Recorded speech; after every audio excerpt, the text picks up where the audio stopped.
I lived the better part of my life as one of those people that you see in newspapers or you see on the news, that when you see them coming towards you, you turn and walk the other way, or you clutch your purse, or you lock your car doors.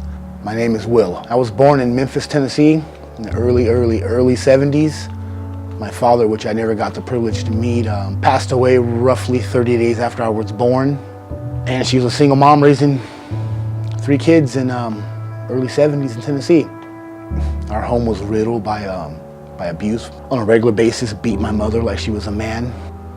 At some point, enough was enough, and she packed up and moved us here to California. Getting there, I believe we were the first black family in Ojai. And I began the path of drinking and drugging. You know, at that point, I felt like I belonged. There was quite a few people along the way that saw that I had some potential, got me involved with riding bikes, invited me to a racetrack. They paid for my first couple of races, and I'm crossing that finish line first time and time again. As the rest of the racers, as we were, 14, 15, 16 years old, they were sleeping ready for the next race. I was up partying with the parents. It was nonstop. It was the cops were at my mother's house on a regular basis. And then I had my first child. It was exciting and scary, but I had no desire to be a parent at that time. I'd take her to do drug deals with me. So it got to a point that when I walked in the door, she figured the only way to get attention from me is she'd walk over with my weed tray and my bong. Hi, Dad, hi, Dad. At that time, I thought it was cute. Somewhere along the lines, I had another child. Shortly after that, I had another child. And I ended up homeless in a car in the Walmart parking lot in Oxnard. At some point, someone challenged me and asked me to go to rehab. I wanted no part of that. I was comfortable being homeless, being miserable. I was comfortable struggling. That's where I felt comfortable at. So there was a particular gentleman at some point. He was clean cut, nice little tie on, button-up shirt, slacks, loafers, and I thought, who is this guy? And he had given me a card and told me to call him if I wanted help. So I remember showing up at my mother's apartment and asking her to watch my kids for a short period of time while I went to the store to do grocery shopping. So she did. And a couple weeks later, I showed up, and she told me I wasn't welcome at her home, and that if something didn't change, she was going to take my kids. So I ended up in this facility, a 6-month facility. I managed to stay there 11 and a half months. Started looking for a church to go to. God gave me a helping mate. He introduced me to my wife. So I started with her church.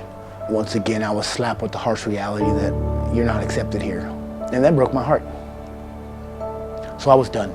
My wife and I had several discussions, and she had talked to some friends, and they invited us to come here to VMC. I came in with a closed mind and a closed heart. As Pastor Mark approached me, stuck his hand out, said he was Pastor Mark. He looked a little weird, blonde hair, surfer kind of guy with a weird shirt on and sandals and shorts. The next words out of my mouth, I won't say them. He just looked at me and said, well, I'm not shocked. Have a seat. And I sat down and I cried through the whole sermon. He spoke directly to me, and I've evolved. The transformation that's happened in my life is completely amazing. I could have never dreamed of having a life that I have today. I mean, I would have sold myself short had I got the dreams that I wanted. I mean, I could bore you to death with all the blessings that are in my life today. And my children, and they go to college, and some are in elementary school still, and they bring me A's and B's, and I got to watch my oldest 2 daughters graduate from college, and I think, where did these kids come from? The God that's in my life today, He hasn't discriminated against me. He doesn't care what I look like. Every day He shows up. Every day I show up. Shortly after coming here to VMC, was when I truly, wholeheartedly started believing. The message here, being spoke directly to me, I got a true understanding of who Jesus really was and what He wanted for me and what He wants for my family, what He wants for my community. So I jumped in with both feet. I understood that I had a choice to do so, and I chose to do that. And I understand that it meant leading a different life. So if God can change me, He can change anyone. Because I was on a path of self-destruction for decades. Today it's not like that. Today it's not like that at all. And my life's transformed. I believe that Jesus died for me, and in order for me to live any kind of a prosperous, meaningful life, I must live to serve Him. There's no other way to put it. So if God can change me, He can change anyone.